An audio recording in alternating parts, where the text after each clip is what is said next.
지금이 인생을 바꿀 최적의 시기다. 이 책을 책장에 꽂아 두기만 하면 수입이 갑자기 2배로 늘어나는 일은 없을 것이다. 단순히 한번 읽었다고 해서 자신이 원하는 변화를 얻을 수도 없을 것이다. 반드시 행동으로 옮겨야 한다. 어떻게 하면 좋을지 알아낸 것만으로는 절대 충분하지 않다. 책에서 읽은 내용은 반드시 실천해야 한다. 항상 이론으로 배우고 연습으로 익히는 운동선수나 음악가들을 떠올려보라. 책을 딱 한 번 읽고 인생이 180도로 바뀌기를 기대하는 것은 밥 한 끼를 먹고 영원히 배고프지 않기를 바라는 것과 다를 바 없다. 그런 만큼 나는 이 책을 읽는 동안 스스로 다음과 같은 2가지 질문을 계속 던져보기를 제안한다. 새로운 규칙을 실천하면 무엇이 좋아질까? 곧바로 행동으로 옮기려면 어떻게 해야 할까? 아리스토텔레스는 행동으로 옮기기 전에 배워야만 하는 것들이 있다. 그리고 그것을 실천함으로써 우리는 그것을 배운다. 라고 말했다. 인생에서 적당한 시기가 올 때까지 마냥 기다려선 안 된다. 인생을 바꿀 최적의 시기는 바로 지금이다. 이 책을 읽으며 시작해보라. 손에 펜을 쥐고 책에 밑줄을 그으며 틈틈이 떠오르는 생각을 메모하라. 그렇게 이 책을 자신만의 것으로 만들어라. 무엇이 옳은지 알면서도 하지 않는 것은 비겁한 행동이다. 지금 당장 실천해야 한다. 당신이 읽어낸 수입이라는 성공은 언제라도 측정할 수 있다는 장점이 있다. 사람들이 결국 꿈을 포기하는 이유는 단 한 가지다. 내면에 있는 작은 사람이 큰 사람을 물리쳤기 때문이다. 그런 일은 절대 허용하지 말아야 한다. 달라진 돈 버는 규칙 12가지를 정복하라. 불과 200, 300년 전만 해도 모든 가정의 90% 이상이 독립적으로 생활했다. 각자 자급자족하며 살았다. 그러다 산업혁명 이후 큰 변화가 일어났다. 기업과 국가에서 고정된 일자리를 제공하기 시작한 것이다. 사람들은 자유를 포기하는 대신 안정된 직장을 택했다. 시대의 변화에 따라 농사와 소규모 상업에 종사하던 사람들이 공장으로 일자리를 옮기기 시작했다. 그렇게 우리의 조상은 기업 가정 능력을 상실했다. 처음에는 노동자를 위한 규정이 전무했다. 노동자의 권리는 찾아볼 수 없었다. 과거의 직물 공장이 그랬다. 아이들은 이미 5살부터 소위 악마의 공장에 중속돼 주 70시간에 달하는 끔찍한 업무량을 견뎌야 했다. 많은 사람이 피로에 지쳐 쓰러졌고 죽어나갔다. 시간이 지나면서 노동자의 권리를 대변할 조합의 필요성이 대두됐다. 새로운 환경에 맞게 노동법 규정들 또한 제정돼야 한다고 생각하기 시작했다. 최근 10, 20여 년 전부터 또다시 모든 상황이 근본적으로 달라지고 있다. 산업혁명이 들끓던 무렵만큼 극적인 변화였다. 하지만 사회의 변화를 제대로 감지한 사람은 거의 없다고 할 수 있다. 거의 모든 사람이 새로운 시스템이 지배하는 사회에서 여전히 과거의 규칙을 따라 살고 있다. 성공의 길이라 믿었던 지식이 더 이상 작동하지 않는 것을 개량한 순간 사람들은 좌절했다. 자신들이 부당한 대우를 받았다고 느꼈다. 하지만 시계를 거꾸로 되돌릴 수는 없는 법이다. 이제 더 이상 기업과 국가는 그동안 사람들이 당연하게 여기던 안정을 제공하지 않는다. 구조조정의 형태로 해고되는 희생양이 되어본 경험이 있다면 내가 말하는 의도를 정확히 이해할 것이다. 이제 더 이상 책임을 회피할 수 없다. 자신의 삶은 직접 책임져야 한다. 개인에 대한 책임은 더 이상 기업과 대기업의 몫이 아니며 다시 개인 스스로 짊어져야 할 시기가 됐다. 새로운 시스템에는 새로운 규칙이 필요하다. 아직까지는 어떤 규칙을 마련해야 하는지 잘 알려져 있지 않아 대다수가 고리타분한 옛 규칙대로 살기 위해 애쓴다. 하지만 모두 헛수고일 뿐이다. 새로운 시대가 시작될 때마다 승자와 패자가 존재했다. 새로운 규칙을 빠르게 알아차리고 생활에 재빨리 반영하는 사람은 승자로 살아남았다. 패자의 자리는 계속해서 과거의 규칙들을 붙들고 있는 사람들이 차지했다. 이미 새로운 시대가 시작했다는 사실마저도 제대로 인식하지 못한 사람들이 숱하다. 마치 게임을 시작하면서 게임에 맞지 않는 잘못된 규칙을 따르는 것이나 다름없다. 과거부터 전해져 내려오는 오래된 진리는 전통만 내세울 뿐 오늘날 활용할 수 있는 지혜는 거의 남아있지 않다. 새로운 규칙을 제대로 따르면 수입은 거의 자동으로 늘어날 것이다. 이제 그 규칙들을 하나씩 살펴보자. 규칙 1. 일회성이 아닌 다회성 수입이 필요하다. 어느 날 코치가 내게 물었다. 당신은 일한 것에 대한 보수를 몇 번이나 받았습니까? 이 질문에는 새로운 규칙 중 가장 중요한 내용이 숨어 있다. 코치의 질문은 당신의 노동에 대한 보수가 단 한 번의 일회성 지급으로 끝나지 않도록 하라는 의미다. 직장인으로 고용되면 시간당 임금을 받는다. 즉, 자신이 일한 시간만큼 돈을 받는 것이다. 대부분의 프리랜서에게 적용되는 규칙도 동일하다. 프리랜서도 자신이 일한 만큼 돈을 받는다. 다시 말해 일하지 않으면 수입도 있다. 사실 일회성 보수를 지급받는 근무형대는 그리 바람직하지 않다. 오늘날 직장의 의미는 단순히 일하기 위해 가야만 하는 장소도 시간을 때우는 곳도 아니다. 특히 후자의 경우 파킨슨 법칙 앵커먼즈2에 따라 효율성이 지극히 떨어진다는 사실이 잘 알려져 있다. 즉 시간을 때우려고 들면 시간을 채우기 위한 목적으로 일이 고무줄처럼 늘어나기만 할 뿐이다. 이상적인 전문가, 투자자, 기업가는 완전히 다른 방식으로 일한다. 그들은 한 번 완수한 일의 대가로 여러 차례 돈을 받는다. 중 한 번 이뤄낸 일로 평생 돈을 받기도 한다. 심지어 유산으로 상속해 후손들에게 혜택이 돌아가는 경우도 있다. 이 책을 집필할 때 나에게는 단 1마르크의 수입도 없었다. 이후 정말 많은 시간을 투자했고 거의 1년 반 동안 출판사를 찾아다녔다. 나는 무려 50여 곳에 이르는 출판사에서 퇴짜를 맞았다. 어느 누구도 내가 들인 시간과 노력에 대한 대가를 지불하고자 하지 않았다. 이 책을 쓰고 출판사를 찾아다니던 시절에 차라리 종업원으로 근무하던 사람이 나보다 훨씬 더 수입이 많았을 것이다. 결과적으로 보면 나는 위험을 감수하며 이 일에 뛰어들었고 그 시절을 버티며 교훈을 얻었다. 당시만 해도 나는 집필과 출판 현황에 대해 아는 것이 거의 전무한 상태였다. 하지만 가까스로 책이 출판되고 4년 안에 300만 부가 판매되면서 인쇄로 수백만 유로를 벌었다. 지금도 책이 팔리면 나는 출판사로부터 주기적으로 돈을 지급받고 있다. 이처럼 다회성으로 돈을 받는 시스템 혹은 직업은 여러 분야에 존재한다. 투자금 1유로마다 수익을 반복해 지급받는 투자자, 저작권료를 받는 작곡가, 작사가, 가수, 수수료를 기반으로 매출에 기여하는 마케팅 컨설턴트, 임대료를 받는 부동산 소유주, 메일링 목록을 빌려주고 사용료를 받는 소유자, 특허 발명가, 러닝 개런티를 받는 영화배우, 저작 권료를 받는 게임 개발자, 수익을 배당받는 기업가들, 프랜차이즈 가맹비를 받는 프랜차이즈 소유주, 협의된 지분을 보유한 프로그래머. 새로운 시스템의 사회에서는 더 이상 당신의 시간을 돈과 바꾸지 않아도 된다. 아이디어를 돈과 교환에 시간을 투여하지 않고도 추가로 더 많은 돈을 벌 수 있다. 규칙 2. 지금 하는 일은 판매가 가능한가? 코치는 때때로 내게 윙크를 하며 물었다. 지금 하는 일을 팔아버린다면 당장 얼마나 받을 것 같습니까? 그가 이렇게 질문하면 사람들은 보통 어깨를 으쓱일 뿐이었다. 이 질문의 이면에는 매우 중요한 성찰이 숨어 있다. 직업은 유산으로 물려줄 수도 없고 팔 수도 없다는 것이다.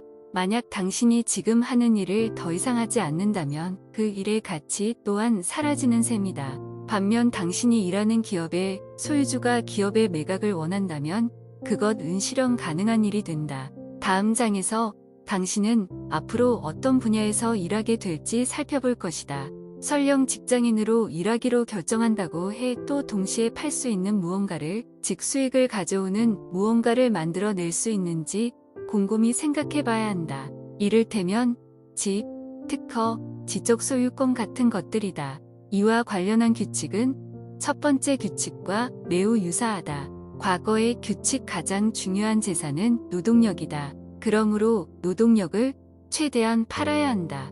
새로운 규칙, 새로운 시대에는 무엇보다 아이디어가 가장 중요한 자산이다. 아이디어를 어떻게 하면 팔 수 있을지 고민하라. 규칙 3. 시대에 맞는 롤모델을 찾아라. 오늘날 사람들이 우상으로 삼는 모델도 달라졌다. 하지만 학교에서는 세상의 변화를 완전히 무시하고 있다. 이미 젊은이들은 안정적인 평생 직장을 얻는 것을 더 이상 꿈으로 여기지 않는다. 그런 만큼 의사나 변호사라는 직업이 주는 자극도 줄어들었다. 의료제도의 개혁으로의 사라는 직업은 점점 그 매력을 잃어가고 있다. 프리랜서는 개정된 법 안으로 힘든 생활을 근근히 버텨 나가고 있다.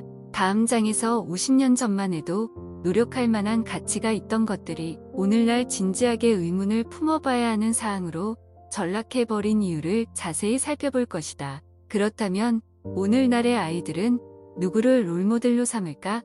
제니, 잭슨과 브리트니, 스피어스 같은 팝스타, 미하엘 슈마어와 안드레 아가시 같은 유명 스포츠 선수, 브래드 피트나 안젤리나 졸리 같은 영화배우, 스티브 잡스, 리처드 브랜과 같은 기업가들이 있다. 물론 50년 전에도 스타들은 있었다. 하지만 지금과 다른 점이라면 첫째로 그 수가 오늘날만큼 많지 않았다. 둘째로 지금처럼 매체에서 자주 볼 수 없었다. 세 번째 요소가 가장 중요한데 오늘날 젊은 사람들이 스타와 자신을 동일시하는 성향이 강해졌다는 것이다. 자신도 특별한 사람이 될 수 있다고 느끼는 젊은이들이 점점 늘어나고 있다. 그들은 자신만의 강점을 키워 뭔가 특별한 것을 하고 싶어 한다. 자신만의 취미를 발전시켜 경력을 쌓고 싶어 한다. 즉 자신이 즐거움을 느끼고 제 능력을 펼칠 수 있는 것을 직업으로 삼고 싶어 한다.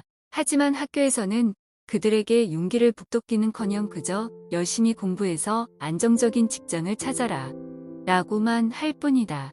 수많은 교육기관에서 젊은 세대에게 미래의 직업이라는 명목으로 상당한 수입을 보장하는 직업을 결정해줬다. 심지어 아이들을 가르치는 선생들도 같은 방식으로 직업과 프리랜서를 준비하는 학교 시스템에서 교육을 받아왔다. 직업을 찾을 때 많은 돈을 주는지 여부만 고려하는 것은 진정한 노동의 의미를 모르고 있는 것이다. 돈보다 자신의 능력과 열정을 펼칠 수 있는지가 훨씬 더 중요하다. 당신이 사랑하는 일을 하며 제 능력을 제대로 펼칠 수 있다면 돈은 자동으로 따라온다.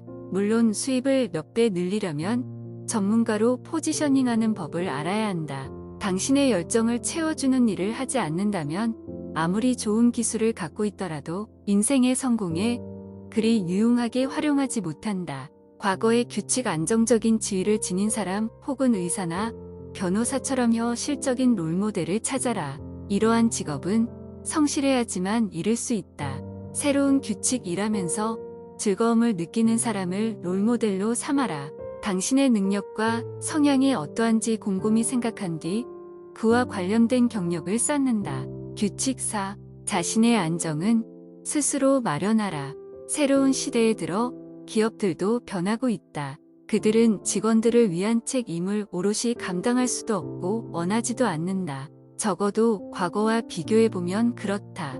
오늘날 우리는 고객을 만족시키는 기업만이 존속할 수 있다는 것을 알고 있다. 그런 만큼 기업은 평생 일자리를 보장할 수 없는 입장이 됐다. 과거에는 기업이 직원의 평생을 책임져 줄 것이라 생각해 누구나 열심히 일했다. 오늘날 성공하는 기업은 항상 파괴를 거듭해야 한다. 새로운 것을 창조하고자 한다면, 미래의 게임에 참여하고자 한다면 과거의 성공을 거뒀던 방식이나 과거에 정평이 났던 지위마저 없애야 한다. 기업 스스로 파괴하지 않아도 외부의 압력으로 그 질을 따르게 된다. 그리고 기업이 붕괴될 때마다 직장은 사라진다. 평생 직장이 보장되지 않는다면 당신은 어떻게 안정을 확보할 것인가? 평생 일자리를 보장할 능력을 기르기 위해 무엇이든 해야 한다. 다시 말해 타인이 나서서 부수기 전에 직접 자신의 손으로 일자리를 파고해야 한다는 의미다. 당신에게 필요한 안정은 당신이 직접 배우고 또 성장하는 데 필요한 변화에 얼마나 준비되어 있는지에 달렸다. 그러므로 우리는 자신의 경력, 인생, 돈에 대해 스스로 책임져야 한다. 과거의 규칙에서는 집을 투자 가치로 보고 최대한 대출을 빨리 상환해야 한다고 가르쳤다. 오늘날 우리가 살고 있는 집은 절대로 투자 대상이 아니다. 집이란 사치품은 될 수 있어도 일상생활에 필요한 수익률을 올려주지 못한다. 물론 자가로 집을 소유하고 거주하는 것은 추구할 만한 가치가 있다. 단집을 마련하기 위한 대출을 빨리 상환하는 것은 더 이상 영리한 행동이 아니라는 의미다. 그 이유는 책의 후반부에 설명할 것이다. 규칙 5. 이기기 위한 게임을 하라.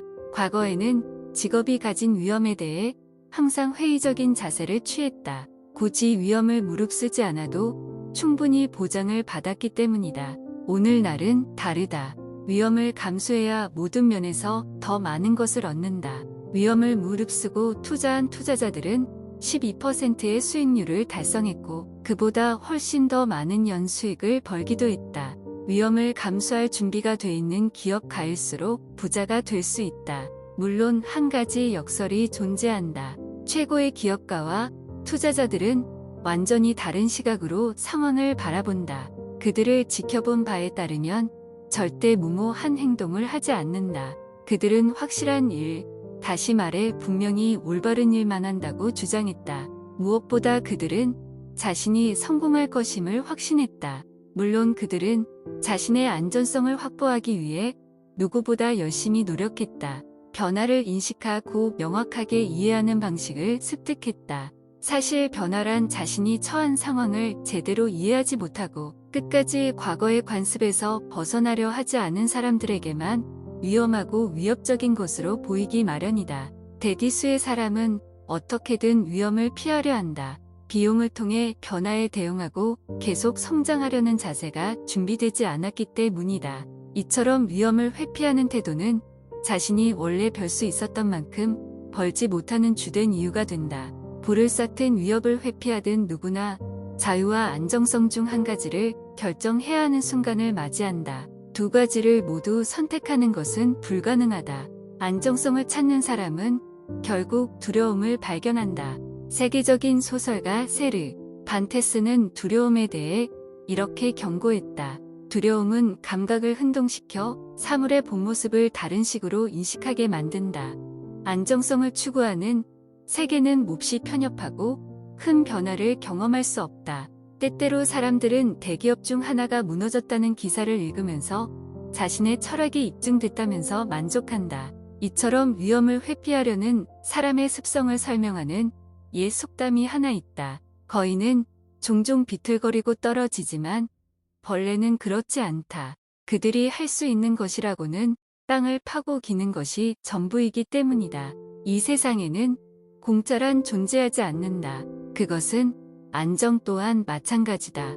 안정을 취하기 위해 사람들은 삶의 질을 대가로 치른다. 안정이라는 환상을 위해 모험과 아름다움으로 가득한 흥미진진한 인생을 두려움과 불안으로 가득 찬 삶으로 바꾸려는 사람들이 너무나 많다. 하지만 두려움이라는 감정은 종종 안정을 취하는 대신 자신이 누릴 수 있는 것들을 포기하게 만든다. 위험을 감수하는 자세를 취하면, 다시 말해 조금씩이더라도 심사숙고의 발걸음을 내딛다 보면 생각보다 많은 것을 이룰 수 있다. 아마 거의 모든 것을 이뤄낼 수 있을 것이다. 나아가 진정한 성공에 이르기 위해 서는 커다란 도약을 감행할 용기가 필요하다. 깊은 구딩이는 조금씩 여러 번 뛰는 것만으로 건널 수 없는 법이다. 항상 자신이 처한 상황을 통제하려고 꼭 애쓰지 않아도 된다. 어차피 가능하지도 않다. 오히려 그보다 힘든 상황에 대처하는 힘을 키워야 한다. 솔직히 당신이 처한 상황을 나는 할 수 없다. 하지만 내 삶에서 중요했던 모든 이정표와 성공을 보면 나는 항상 위험을 무릅쓰고 도전해야 했다. 그리고 그것은 내 삶의 다른 모든 영역에서도 마찬가지였다. 과거의 규칙 위험을 피해야 한다. 위험은 그저 불필요한 상황만 초래한다. 자고로 잃지 않는 게임을 해야 한다. 새로운 규칙, 이기기 위한 게임을 해야 한다. 그러기 위해 위험도 감수해야 한다. 규칙 6. 실수해도 괜찮다. 실수와 실패는 사업의 일부다. 나 역시 많은 실패를 겪었다. 너무나 많은 실패를 겪은 나머지 실패가 나를 마주보며 싱긋 미소 짓는 것만 같았다. 이런 태도를 취할 수 있기까지 나는 매우 힘겹게 교훈을 얻어야 했다. 내가 코치를 만났던 26살 무렵 나의 가장 큰 문제는 파산을 했다는 것이었다. 재정 부문에서 나는 참 많은 실수를 저질렀다. 내 가족의 입장에서도 이 문제는 커다란 수치였다. 반면 코치는 내가 저지른 모든 실수에서 약간의 희망을 보았다며 이렇게 말했다. 우선 누구나 실수를 하고 그 안에서 교훈을 찾습니다. 실수할 때마다 자신이 바라보는 세계는 조금 더 커지거나 조금 더 작아지죠. 그것은 전부 자신에게 달렸답니다. 나는 당신의 재정 상태를 모른다. 하지만 상관없다. 결국 당신이 이 책을 읽고 어떻게 반응하는지, 이제부터 어떠한 방향으로 나아가는지가 중요하다. 실제로 누구나 자신의 재정 상태와 각자가 저지른 실수에 반응하는 방식을 스스로 선택할 수 있다. 최근에 자신이 저지를 실수 중 떠오르는 것이 있는가? 만약 그렇다면 당신은 그 실수에 어떻게 반응했는가? 기본적으로 6가지 반응 중에서 하나를 선택할 수 있다. 거짓말을 한다. 내가 한 게 아니야. 라고 발뺌한다. 부정한다. 재빨리 현실로부터 도망쳐. 모든 것이 다 괜찮아. 전부 잘 될 거야. 라고 말한다. 정당화한다. 달리 방법이 없었어. 라고 말한다. 남 탓을 한다. 잘못된 것은 전부 외부 요인으로 돌린다. 천성 나는 애초에 이렇게 태어났어. 교육, 타인 남들이 먼저 시작했어. 에게 전가한다. 이런 식으로 책임을 전가한 대상에게 자신의 권리를 넘긴다. 포기한다. 너무 힘들어. 재미도 없고 그냥 다 필요 없어라고 말한다. 배운다. 자신에게 스스로 되었어 본다. 내가 무엇을 배울 수 있을까? 미래에 이런 실수를 피하려면 무엇을 해야 할까? 이 문제를 어떻게 해결해야 할까? 재미를 느끼려면 어떻게 해야 하지? 모든 경험은 내가 가는 길을 비추는 등대가 돼야 한다. 자신을 붙들어 놓는 정박장이 돼서는 안 된다. 학교와 교육계에서 실수란 어리석고 부주의한 결과라고 여긴다. 그것은 과거의 잔재다. 오늘날에도 학교 성적은 실수의 횟수에 따라 정해진다. 실수가 적을수록 그만큼 성적도 좋다. 하지만 이미 오래전부터 새로운 규칙이 적용되고 있다. 사회 우등생의 세계에서는 누구나 살아가면서 항상 실수를 저지른다는 것을 잘 알고 있다. 실수를 피하려고만 하면 자신이 살아갈 세계는 문자 그대로 점점 더 좁아지기 마련이다. 영국 수산이었던 윈스턴 처칠은 말했다. 성공이란 실패를 거듭해도 열의를 잃지 않고 계속 나아가는 것이다. 미국과 일본은 실수에 대한 평가 방식이 확연히 다르다. 일본에서 파산은 끔찍한 일이다. 파산의 책임을 온전히 짊어져야 하는 사람이 심지어 목숨을 끊기도 한다. 미국에서는 상반된 방식으로 파산을 다룬다. 주로 책임을 지려는 사람은 기업가의 자질을 발휘해 새로운 기회를 발견한다. 작은 차이지만 양국의 경제적 상황의 차이를 보면 많은 것을 시사한다. 성공만큼 헛된 것도 없다. 정말 아무것도 배우지 못하기 때문이다. 하지만 실수는 인생을 대하는 긴장감과 진보를 가져온다. 실제로 나는 성공이 아니라 실수를 통해서 많은 것을 배웠다. 학습과 성장의 길을 항상 실수에서 시작된다.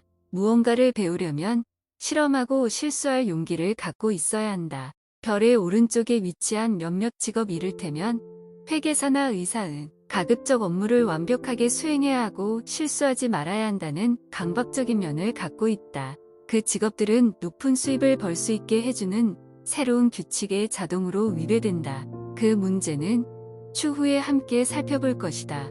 실수는 미래를 미리 보여주는 거울과도 같다. 실수를 거듭해 미래를 채무로 채울지, 실수를 만회의 투자로 만들지는 자신에게 달렸다. 만약 실수로 빚이 생긴다면 위험한 상황을 마주할 때마다 움츠러들 것이다. 누군가 절대로 다시 새로운 시도를 하지 않겠다고 말하면 나는 그가 배움을 멈췄다고 판단한다. 실망감이 그의 성장을 멈춘 것이다. 많은 사람이 부자가 되지 못하는 이유도 자신의 실수를 계기로 행동을 멈췄기 때문이다. 그들은 자신이 느끼는 실망감에 대처하는 법을 학습하는 대신 앞으로 똑같은 일을 피하는 데만 급급한다. 성공한 사람들은 실수를 미래를 위한 투자라고 인식한다. 그들은 실수를 빨리 경험할수록 더 기뻐한다. 부자에게 실수는 정신적 예금과도 같다. 그들은 실수를 통해 배우고 자신들의 투자가 풍성한 열매를 맺을 수 있도록 보살핀다. 과거의 규칙 실수는 나쁘다. 어리석음의 증거이자 미래의 고통이다. 새로운 규칙 실수는 누군가 살아있다는 증거이며 미래를 위한 무자다. 성공으로 가는 길은 언제나 실수를 넘어가야 한다. 규칙 7. 계속 배우고 성장하라. 어린 시절 점심 식사를 하고 나면 항상 숙제부터 끝마쳐야 했다. 우선 해야 할 공부를 다 하고 그 다음에 놀자. 라는 철칙 때문이다. 하지만 지금 생각해보면 왜 숙제를 놀이로 만들 생각을 하지 않았는지 참로 흥미롭다. 특히 어린 시절에 떠오르는 장면이 하나 있다. 지리 숙제를 하고 있을 때였다. 나는 교과서에 실린 웃긴 사진을 보고 큰 소리로 웃음을 터뜨렸다. 곧바로 엄마가 방문을 열고 들어와 엄한 목소리로 내게 물었다. 보도, 지금 웃고 있는 거니? 나는 내가 숙제하고 있다고 생각했는데 대다수 사람들은 어린 시절의 학습에 대해 다음과 같은 메시지를 배운다. 학습은 고된 의무이며 재미없다. 학교에서 배우는 것들은 어른이 되면 모두 잊어버리고 쓸데없으며 실생활과 연관성도 부족하다. 학습은 주로 학교에서 이뤄진다. 따라서 학교를 졸업한 뒤에도 공부를 하고 싶어하는 사람은 없다. 무언가를 배우는 일이란 조금도 재미가 없는 일이기 때문이다. 우선 내가 강조하는 끊임없는 학습과 성장은 학교 공부를 염두에 둔 것은 아니다. 그보다는 사회 우등생이 되는 법을 배우자는 것이다. 즉 지식을 배우는 것만으로도 즐거운 학습을 말한다. 그러기 위해서는 아이는 물론 성인에게도 현재와 다른 교육자가 필요하다. 훌륭한 트레이너와 세미나 지도자가 놀이처럼 배울 수 있도록 가르치고 함께 이야기를 나눠야 한다. 또한 쓸모없는 정보로 각자의 하드디스크를 채우지 않고 행동을 자극할 수 있는 연설가가 필요하다. 애석하게도 학교 우등생은 재미가 결여된 단순한 지식의 저장 매체 역할에 그칠 때가 많다. 하지만 사회 우등생은 유용한 교육을 재미있는 방식으로 전달해 행동을 자극한다. 성공한 사람들은 평생 공부한다. 그들은 끊임없이 성장하고 배운다. 학교 우등생을 배출하는 학교 교육은 평생 배워야 하는 학습 중 일부에 불과하다. 성공한 사람은 사회 우등생이 되기 위해 학교에서 배운 이론적인 지식들을 보충한다. 그들은 살면서 더 성공하고 행복해지는 데 필요한 것들을 전부 배운다. 건강, 돈, 관계, 자기 자신 및 타인, 가치, 동기, 목표 등 모든 분야에 대해 빠짐없이 배운다. 또 자신보다 먼저 성공한 사람의 사례를 보면서 배운다. 보면서 배운다. 스키 선수 크리스타 킨스호퍼의 말처럼 말이다. 산업혁명 시대에는 가난한 자와 부자의 두 계급이 존재했다. 오늘날 정보를 가진 사람과 아무것도 모르는 사람의 두 집단으로 나뉜다. 미래에는 그를 잊지 못하는 사람이 문맹이 아니다. 아마도 아무것도 모르는 사람이 문명으로 인식될 것이다. 시간이 흐를수록 자신이 알고 있은 지식의 일부가 빠르게 과거의 산물이 돼 버릴 것이다. 그러므로 정대로 배움을 멈춰서는 안 된다. 모든 것을 알고 난 이후에도 배움을 이어가는 것이 무엇보다 중요하다. 새로운 시대에는 마음가짐, 위험 감수와 더불어 학습이 핵심 주제가 될 것이다. 노동과 학습은 서로 때려야 뗄 수 없는 하나로 융합돼 버렸다. 계속 배우지 않고서는 오늘날 그 누구도 절대 성공할 수 없다. 수입을 풍족하게 만들기에 앞서 정보를 풍족하게 갖고 있어야 한다. 만약 배우는 재미까지 더한다면 그만큼 더 성공하게 될 것이다. 따라서 사회가 학습에 대한 다른 관점을 갖도록 노력해야 한다. 무언가를 배울 수 있다는 것 자체가 선물이다. 자신이 관심을 갖는 분야를 학습한다면 말로 다 설명할 수 없는 재미도 얻을 수 있다. 학교의 공교육을 바꾸는 것에서부터 시작해야 한다. 모든 학교는 두뇌를 개발하는 학습의 연구 전문가를 가장 중요한 전문 인력으로 키워야 한다. 그들은 학습이 놀이처럼 즐거운 경험이 되도록 애써야 한다. 오늘날 지식의 개념을 재정립해야 한다는 논의가 계속되고 있지만 애석하게도 아직 학교에는 적용되지 못하고 있다. 이제 학교에서도 돈을 교과, 과목에 포함시켜야 한다. 평소 자유롭게 살면서 평생에 한 번쯤 학교에서 주 2회씩 반년에 걸쳐 부유한 사람들의 가르침을 전해주는 수업이면 좋을 듯하다. 그 수업을 들으면 누구나 부자가 되는 것은 아니라는 깨달음을 얻을 것이다. 물론 단순히 결론을 내려버리는 것은 매우 어리석은 행동이다. 돈을 얼마나 벌고 싶은지, 그 대가로 무엇을 치를지는 각자가 결정하기 나름이며 전부자 기 자신에게 달렸다. 돈과 부자의 수업을 들으면 무언가 다른 것을 성취하게 될 것이다. 어느 누구도 내가 얼마나 부자가 될 수 있을지는 내도 모르겠어? 라고 말하지 못할 것이다. 수업을 들으면 누구나 이제 그 길을 알게 되기 때문이다. 모든 아이에게 동일한 기회를 줄 수는 없다. 하지만 예전과 비교하면 모든 아이에게 훨씬 더 나은 기회가 주어질 것이라는 사실만큼은 확실하다. 과거의 규칙 학습은 실제로 학교와 교육과정을 통해 이루어진다. 학교 공부는 제법 힘들고 전혀 재미가 없다. 학교 공부가 끝나야 직장 생활이 이어진다. 새로운 규칙 누구나 평생 동안 끊임없이 배우고 성장해야 한다. 학교를 떠난다고 해서 학습 과정이 끝나진 않는다. 매 순간 마주하는 사회 우등생의 공부를 학습해야 한다. 규칙 8. 자신의 직업을 새롭게 창조하라.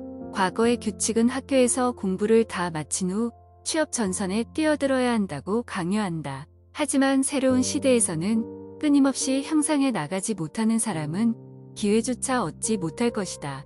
규칙 7에서는 평생 학습을 통해 나 자신을 끊임없이 성장시켜야 한다고 강조했다. 자신을 개선하는 것만으로는 충분하지 않다. 간혹 과거에 얽매여 그대로 머물러 버리는 경우가 많기 때문이다. 그보다 과거를 완전히 떨쳐 버릴 수 있어야 더 많은 성공을 거둘 수 있다.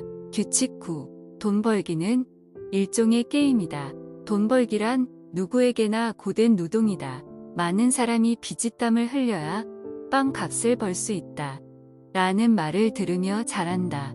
교육계에서도 일이란 원래 재미가 없지만 열심히 일하는 사람이 좋은 사람이라는 지식을 아이들에게 가르친다. 또 아이들은 자기가 한 일에 책임을 져야 한다고 배운다. 물론 옳은 말이다. 하지만 의문을 가질 필요가 있다. 왜 꼭 재미가 없는 일에만 책임져야 할 일이 생기는 것일까?